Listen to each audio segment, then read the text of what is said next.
오늘 본문에는 네 가지 복과 네 가지 화가 나옵니다. 그래서 어떤 학자들은 마태복음에 나오는 팔복과 연결되어서 해석하는 이들도 있고, 어떤 이들은 그냥 누가복음 단독적으로 이렇게 해석하는 이들도 있습니다. 오늘은 팔복과 연관 짓지 않고 그냥 누가복음으로만 오늘 본문을 잘 살피고 잠깐 기도하려고 합니다. 네 가지 복 중에 첫 번째 복은 가난한 자는 복이 있다라고 말합니다. 마태복음에는 심령이 가난한 자라고 했죠. 그러니까 마태복음과는 차이가 있어요. 그냥 누가복음에는 그냥 가난한 자, 그러니까 물질적으로 가난한 자는 복이 있다. 잘 해석이 안 되잖아요. 그럼 우리가 생각하기에는 가난한 게 그럼 복일까? 먹을 것도 없고 이게 복인가? 이렇게 생각할 수 있잖아요. 근데 조금만 들여다보면 해석이 쉽게 돼요. 이 말의 의미는 예수님을 따르기 위해서 가난하게 된 자들은 복이 있다, 그런 의미입니다. 예수님의 제자들 중에 부유했어요. 그런데 예수님을 따르고 난 이후에 가난하게 된 사람들이 있었습니다.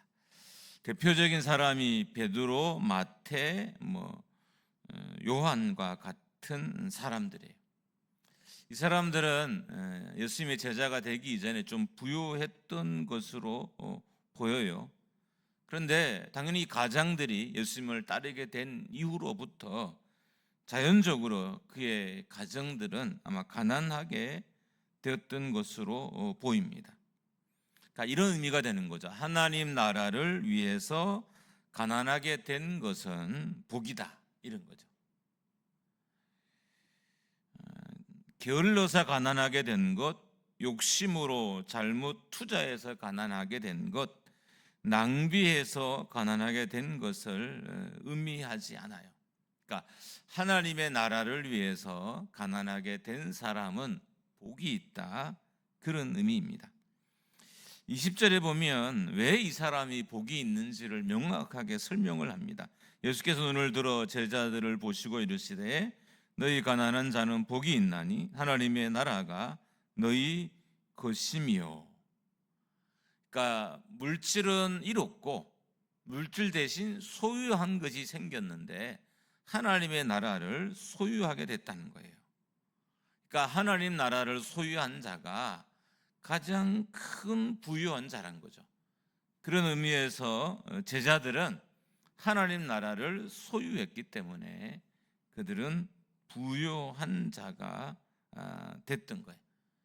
그러니까 물질에 대한 소유는 줄어들었지만 하나님 나라를 가졌기 때문에 그들이 진짜 복된 사람이 되었다, 그런 의미입니다. 그러니까 여러분과 저도 마찬가지죠. 우리가 하나님 때문에 가난하게 되었다는 건 큰 영광이에요. 근데 우리 누구도 그렇게 생각하는 사람은 없어요. 목사인 저조차도 하나님 때문에 가난하게 되었다는 것을 받아들이기 어려울 때가 너무 많아요. 성도들도 마찬가지고. 그래서 이 복을 누리는 게 실제로는 되게 어려운 거예요. 되게 가볍게 이 복에 대해서 언급하는 것처럼 보여지지만 실제로는 가난하게 되고 물질적으로는 가난하게 되었지만 하나님 나라를 소유하게 돼서 부유하게 된 사람들이 그렇게 많지 않을 수 있습니다. 여러분, 과연 우리 중에 누가 하나님 때문에 가난하게 된 것을 기뻐할까요? 일단 하나님 때문에 가난하게 된 사람도 별로 찾아보기 어렵고, 또 하나님 때문에 가난하게 되었다 하더라도 그것을 기쁨으로 여기는 자는 드물다는 것입니다. 이런 일이 흔하죠. 하나님 때문에 부자가 못된 것에 대해서 안타까워하고 패배 의식을 가지게 되고 하나님이 자기를 버렸다고 생각합니다. 이런 일들이 왜 일어날까요? 분명히 성경은 하나님 나라로 인해서 가난하게 된 것을 복이라고 인했고 세상을 잃고 하나님을 소유하게 된 것이 가장 큰 은혜라고 말함에도 불구하고 왜 우리는 그것을 못 누릴까요? 그것은 우리가 하나님 나라의 영광을 아직 잘 모르기 때문인 거죠. 하나님 때문에 가난하게 된 것이 하나님의 나라에서 얼마나 큰 영광인지를 우리가 잘 모르는 거죠. 그래서 목사인 저조차도 가난하게 된 것에 대해서 불평하고 원망하게 될 때가 있습니다. 여러분 목회자마다 성향이 다 다르지만 저는 어떻든 좀 성향은 바질바질한 성향이에요. 제가 아르바이트를 꽤 긴 시간 동안 학교를 다니면서 했는데 어떻든 게으르다고 평가받은 적도 없고 그리고 어떻든 일을 하면 금방 이렇게 앞에 있는 분들과 친해지고 또 일도 잘 따라했던 기억이 나요. 그러니까 이제 무능하지 않았다는 거예요. 무능해서 제가 가난한 것은 아니라는 거예요. 근데 이것도 그러니까 결국 하나님 나라로 인해서 그러니까 가난을 선택한 거잖아요. 훨씬 더 많이 소유하고 더 가질 수 있는데 근데 이것을 과연 제가 정말 영광스럽게 생각하고 목회를 할까요? 근데 그런 순간이 너무 짧아요. 없는 건 아닌데 정말 짧아요. 그것은 목사인 저조차도 하나님 나라의 영광이 얼마나 큰지를 잘 모르는 거죠. 그러니까 성도들도 마찬가지예요. 하나님의 나라의 영광의 크기를 모르니까 이 땅의 소유와 하나님의 나라를 비교하려고 하는 어리석은 행동을 자꾸 하게 되는 것입니다.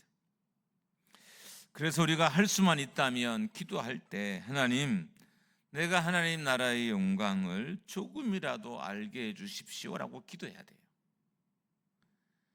하나님, 내가 조금이라도 하나님 나라의 영광을 알게 해주십시오. 하나님, 꿈으로든 아니면 환상으로든 어떤 모양으로든 하나님, 내가 하나님의 나라의 영광을 조금이라도 알게 해주십시오라고 기도하고 거기에 대한 경험이 있을 때 하나님을 위해서 가난하게 된 것을 패배로 여기지 않고 오히려 기쁨으로 또 즐거워할 수 있게 되는 것입니다. 계속해서 복이 나오는데 줄인 자가 복이 있다고 하고요. 세 번째로는 우는 자가 복이 있다고 하고 네 번째로는 사람들로부터 미워함을 당하고 욕을 먹고 우리의 이름이 악하다고 하면서 버릴 때 복이 있다고 합니다. 성도들은 여러 가지 불리한 일을 당해요. 그러니까 교회를 다닌다는 것만으로 인해서 불리한 상황에 많이 놓여지게 돼요. 그러니까 미움도 당하고 욕도 얻어먹고 버림받는 일도 일어나게 된다는 거예요. 근데 22절 전반절에 보면 인자로 말미암아라는 문장이 있어요. 그러니까 예수님 때문에 예수님을 따라 사는 삶 때문에 미움도 받고 욕도 얻어먹고 버림을 당하는 것은 복이다. 이게 이제 말씀의 요지인 거예요.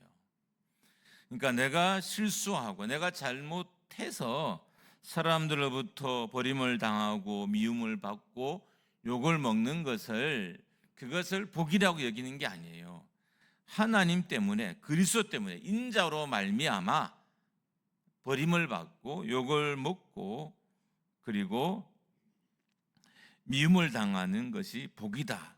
이런 의미입니다. 그러면 왜 이게 복일까요? 예수님 때문에 버림을 받고 욕을 먹고 미움을 당하는 것이 왜 복일까요? 하늘에 상급이 있다고 합니다. 마태복음도 상급을 이야기하고 오늘 누가복음에도 상급을 이야기해요. 그러니까 복이 있다는 거예요. 이 땅의 삶이 전부가 아니고 이 땅에 사는 삶의 결과들을 가지고 살게 되는 또 다른 삶이 우리에게 있다는 거예요.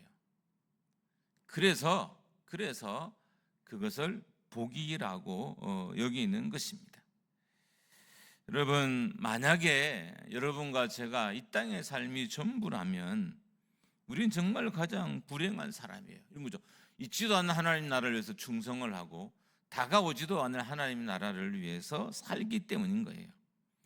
그렇지 않기 때문에 상급이 기다리는 하나님의 나라가 우리 앞에 있기 때문에 예수님으로 말미암아 미움을 받고 욕을 먹고 버림을 받는 것이 복이다, 이렇게 말을 하는 겁니다. 계속 말씀드린 것처럼 자신의 실수로 인해서 욕을 얻어먹는 경우는 여기에 해당되는 게 아니에요. 우리는 대부분 자기의 실수로 욕을 먹는 거지 정말 예수님의 말씀에 순종하다가 믿음의 길을 걷다가 욕을 먹는 경우는 드물어요. 여러분이 누군가에게 손가락질을 당할 때 여러분이 정말 하나님을 잘 믿으려고 하다가 손가락을 당하는 게 아니잖아요. 오히려 예수 안 믿는 사람보다 더 못한 삶을 살아서 손가락질을 당하는 것이지, 정말 예수님 때문에 예수님을 잘 섬기려고 잘 믿으려고 하다가 손가락질을 당하는 것은 아니라는 거예요. 그래서 그렇기 때문에 예수님을 믿으려고 하다가 하나님 말씀에 순종하려고 하다가 욕을 먹는 것은 복된 일이라는 것입니다. 그러니까 우리가 하나님 때문에 욕먹는 일이 있다면 정말 우리는 당당해야 돼요. 내가 정말 예수님을 잘 믿으려고 하다가 욕먹는 일이 있다면, 내가 하나님을 조금이라도 바르게 섬기려고 하다가 욕먹는 일이 있다면 여러분과 저는 정말 당당하고 행복해야 돼요. 이것보다 더 큰 영광이 우리에게 없기 때문입니다. 반면에 자신의 실수로 인해서 얻어먹는 욕에 대해서 당당하면 안 돼요. 보통 우리는 이게 좀 뒤바뀌더라고요. 자기가 실수했는데 욕을 얻어먹어요. 근데 막 당당하고 막 뻔뻔해요. 이건 아니라는 거예요.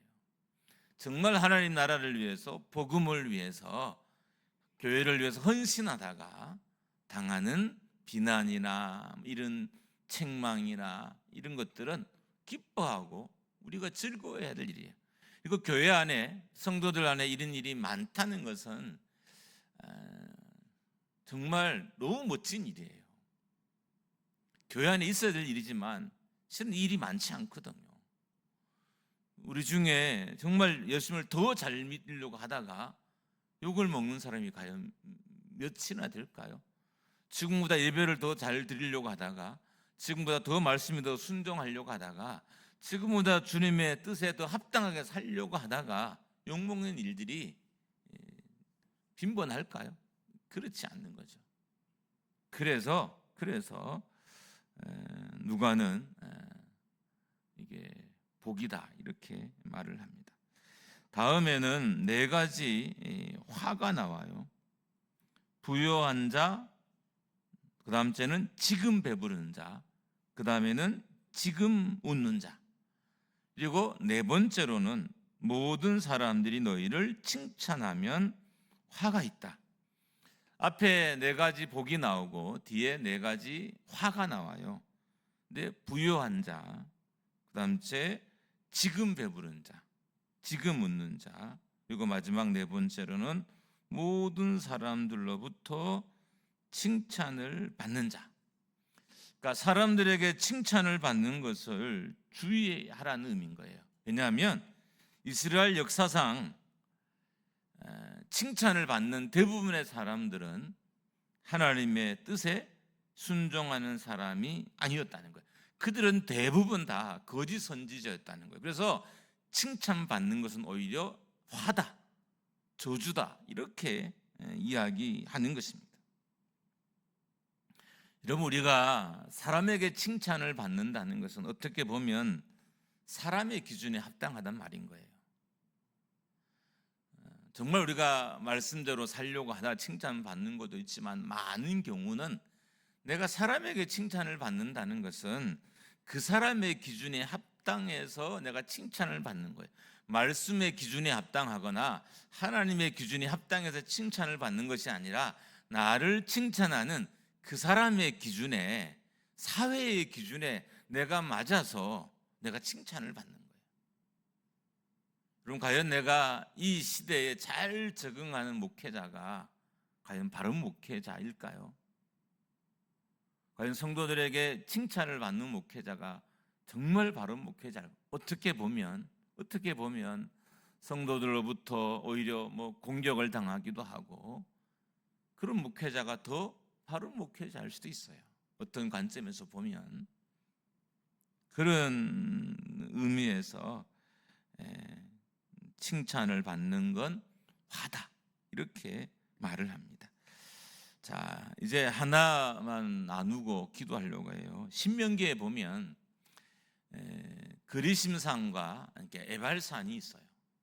이 그리심산과 에발산은 가나안, 그러니까 이스라엘의 중앙 부분에 있는 대표적인 두 산이에요. 그래서 여호수아는 모세의 명령대로 그리심산에서는 축복을 선포했고, 에발산에서는 저주를 선포했어요. 그러니까 이게 어떤 의미냐면, 너희가 앞으로 들어가게 될 가나안 땅에는 축복도 있고 저주도 같이 있다는 거예요. 너희가 앞으로 들어가서 거주하게 될 가나안 땅에는 축복도 있고 저주도 같이 있다는 거예요. 그러니까 어떻게 사냐에 따라서 어떤 사람은 가나안에서 축복을 누리고 어떤 사람은 가나안에서 저주를 받을 수 있다는 거예요. 여러분, 실제로 이 그리심산과 에발산을 이렇게 바라보면, 그리심산은 숲이 되게 웅장했고 항상 햇빛이 잘 들어왔고 온 양지에 이렇게 위치해 있어요. 반면에 에발산은 늘 그늘이시고 바위가 있고 황폐한 곳이었어요. 그러니까 보기만 해도, 그냥 이렇게 멀리서 보기만 해도 내가 어떤 삶을 살아야 할지 딱 구분이 되는 두 산이었던 거예요. 그러니까 이스라엘 백성들은 그리심산을 바라보면 축복, 에발산을 바라보면 저주가 쉽게 생각날 만큼 형상도 그리심산과 에발산이 그렇게 하고 있었던 거예요. 그러니까 하나님은 여호수아에게 알려준 거죠. 가나안 땅은 축복의 땅이 아니란다. 거기는 축복과 저주가 함께 있는 땅이다. 여러분, 우리의 신앙도 마찬가지예요. 신앙은 축복의 길만 있는 게 아니에요. 그리고 저주의 길도 같이 있는 거예요. 내가 어떤 걸 선택하냐에 따라서 축복의 길을 가고, 반대로 내가 어떤 길을 선택하냐에 따라서 화의 길, 진노의 길도 갈 수 있다는 거예요. 내가 어떤 길을 따라가느냐에 따라서 나에게 축복이 따라오고, 내가 어떤 길을 따라가느냐에 따라서 나에게 저주가 따라온다는 거예요. 그런데 그러면 정말 하나님이 신명기에서 이스라엘 백성들에게, 앞으로 이제 가나안 땅에 들어갈 이스라엘 백성들에게 저주하려고 그리심산과 에발산을 이야기하셨을까? 아니죠. 너희는 축복의 삶을 살아라는 거죠. 오늘 본문에 있는 복가하도 우리에게 너희가 저주를 받는 삶, 분노의 삶을 사는 게 아니라 너희가 축복을 받는 삶을 살아라는 것을 우리에게 말하고 있는 거죠. 그러니까 말씀은 우리를 저주하기 위해서 있는 게 아니에요. 말씀은 여러분과 제가 축복의 길을 걷기 바라는 마음으로 오늘도 우리에게 권면하고 있는 것입니다. 여러분, 우리 앞에는 축복과 저주가 늘 항상 같이 있어요. 교회 안에도 축복과 저주가 늘 같이 있고, 내 삶에도 축복과 저주가 늘 같이 있어요. 근데 하나님은 우리 모두가 다 축복받기를 원하시는 분이에요. 그럼 우리는 어떤 길을 걸어야 될까요? 당연히 하나님의 뜻에 순종하는 길을 걸어서 다 이 복을 누리는 자가 되어야 되는 거예요. 아무쪼록 여러분과 제가 신앙생활을 하면서 하나님이 여러분과 저에게 허락해 주시려고 예비해 놓으신 많은 은혜들과 축복을 누릴 수 있기를 주님으로 축원합니다.